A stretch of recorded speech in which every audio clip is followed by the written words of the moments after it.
Some time ago, I took 10 of my supercharged BeamNG Outlaws, tuned mostly for the smoothish but very grippy drag strip at Bradenton Motorsport Park, to the streets of the East Coast USA bait capital of America. It was my first attempt at running those 4,500 plus horsepower monsters on a much less grippier surface, and while I learned a fair bit along the way, health and safety protocols were somewhat lacking. Today, I'm bringing most of those same cars out to the much safer environment of the West Coast Raceway for another crack at some no-prep glory. Unlike most street and no-prep racing, since we got the space, nobody can really get hurt, and these cars cost nothing, I've set up the bollards at not only the 8th mile, but the quarter mile as well, and I'll be running these things all the way through, if possible, and we'll be able to compare times for all the cars at both distances. With that out of the way, our first car out today, and newest member of the Ugly Wing Club, is the Bruckell Bastion. The Bastion was only the 4th quickest on the East Coast Street, running a drama-free 4.490. I feel all the cars have much more in them than what we've seen so far, and I've done my best with each of them to find that since, hence the Ugly Wing. At least on unprepped surfaces, it works. Let's see how this goes.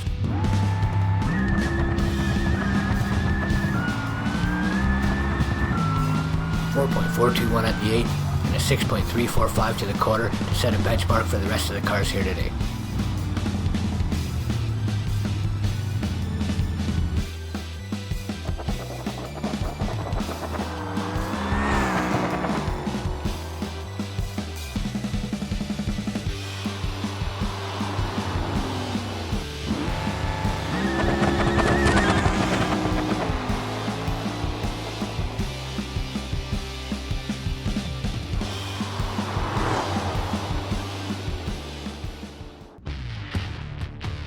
Next out is a usually pretty badass Bruckell Moonhawk.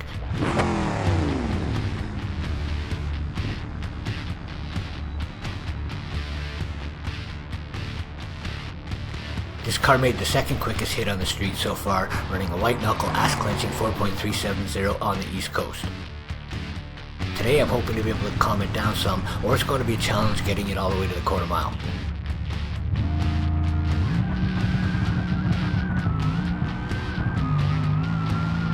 .317 at the 8th, and a 6.294 at the quarter to better the Bastion at each distance for the number 1 spot so far.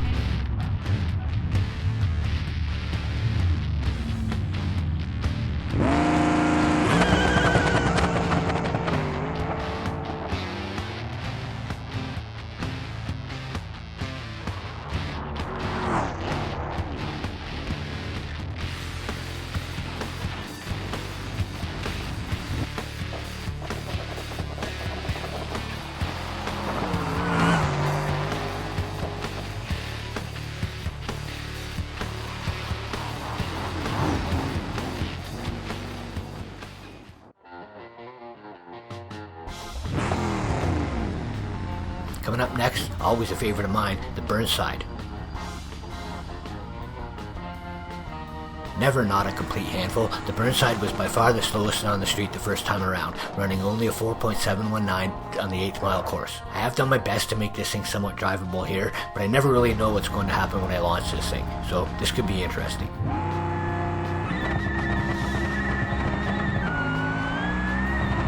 .448 at the 8th, and hanging on for a 6.616 in the quarter. It's the slowest of the cars so far, but that's not too bad all things considered.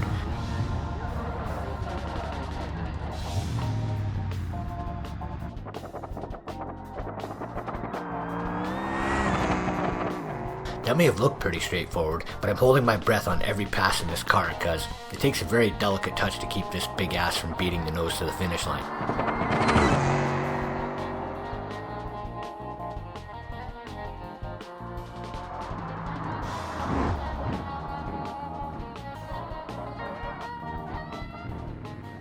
Another new member to the Ugly Wing Club here today is the ETK I-Series.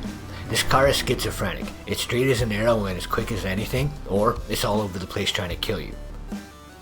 Like on this 4.536 second pass on the East Coast, which was only good enough for 7th best overall. I'm hoping the wing will work to keep things planted and pointed straight.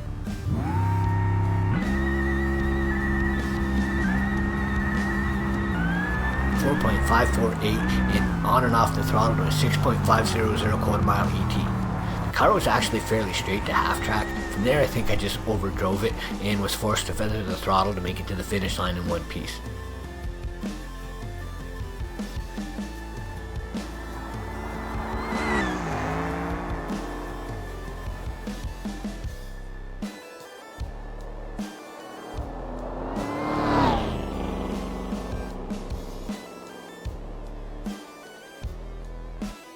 Feeling very much like I let the car down on that one, and this is my channel, I can do what I want, I decided to take it for another go.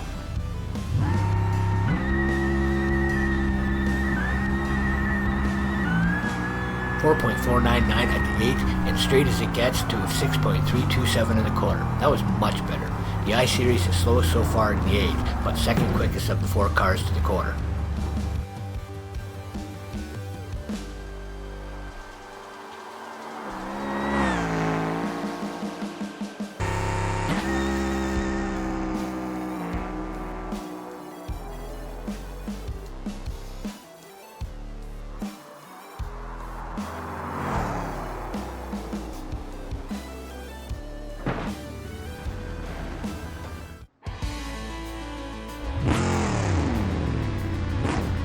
Charter member of the Ugly Wing Club is coming out next, and this is the ETK K-Series.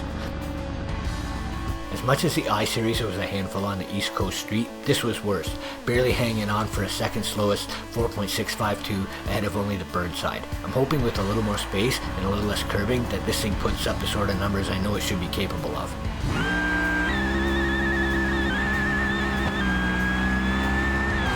.303 at the 8.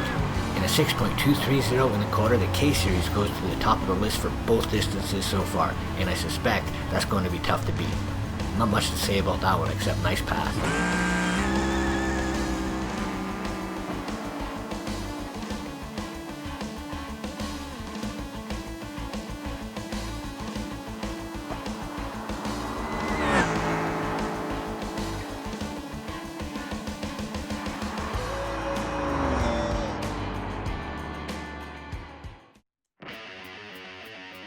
Coming up next is a Gavril Barstow. I love driving these older muscle cars because I never really know what they're going to do. I needed every inch of both lanes to wrestle a 5th best 4.506 pass out of this thing on the East Coast, and loved every minute of it. With a lot more room to play with here, hopefully I'm able to take it all the way to the finish cleanly.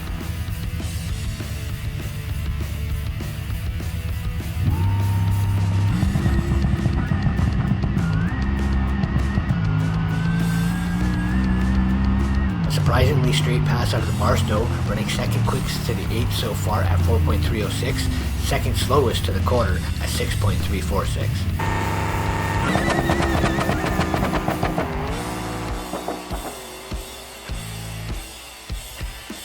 I don't really know where the back half performance went compared to the other cars so far. This thing is known for putting up some big mile per hour numbers, so this is strange for as good as that looked.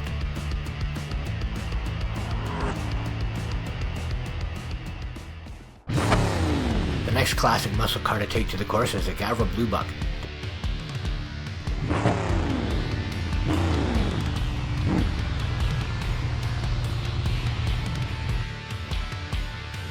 The Bluebuck made a decent 4.531 second pass on the East Coast before a little shutdown drama. I'm happy to inform you all now that the bale of hay is doing fine and is expected to make a full recovery. Let's see if the car is doing any better.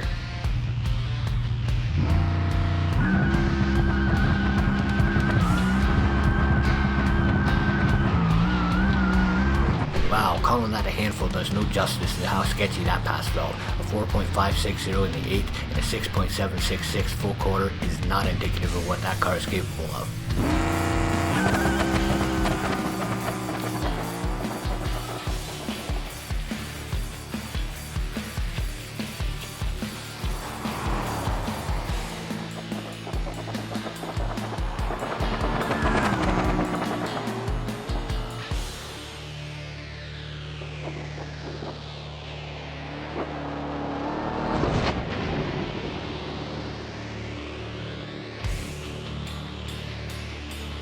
Once again, feeling like I may have let the car down, I decided to make another hit, just because.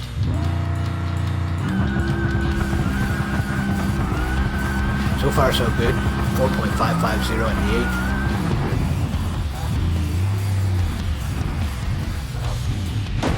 8. Ouch.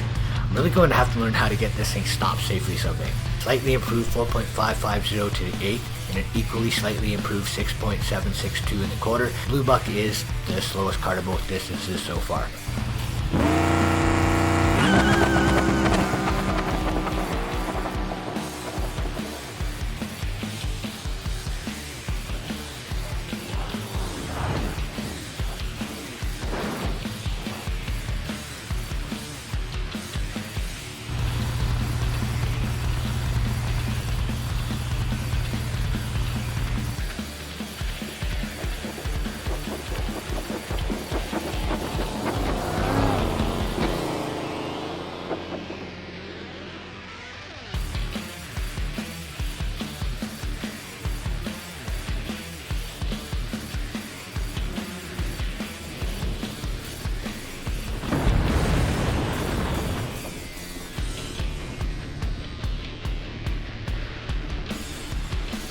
Okay, the penultimate vehicle tonight is the Gavril D-Series.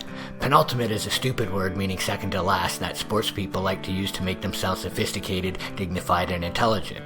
And I feel I owe you all an apology for even using it here, as this is clearly not the place for any of that. The pickup truck was 6th best on the East Coast with a 4.579 second pass. This thing weighs slightly more than the Titanic at launch, so I never expected it to top any performance lists. I have been slowly improving it over time, and being a bit overweight is less of a disadvantage when traction is limited.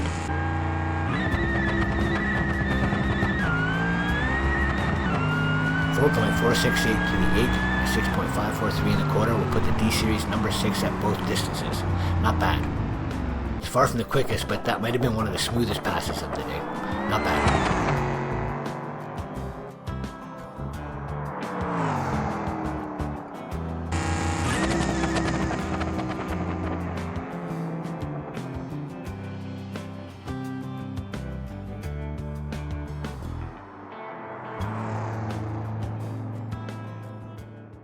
Final car of the day is the Gavril Grand Marshal. This car was a struggle to figure out for the longest time. Since getting handle on it, it's consistently been among the quickest wherever I run it. In fact, it was the quickest of all the cars on the East Coast street, laying down a 4.350 8th mile blast. A 4.350 would only be good enough for number 4 here today, so we'll need to see a little improvement here if it's going to top the list once again.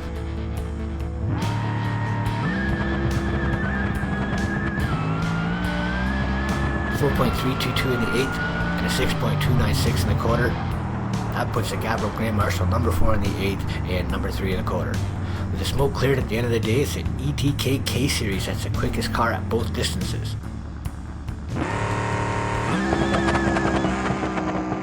To watch a replay of one of the prettiest passes of the day, I'd like to thank you all for watching. I hope you enjoyed the action. Until next time, keep it in your own family.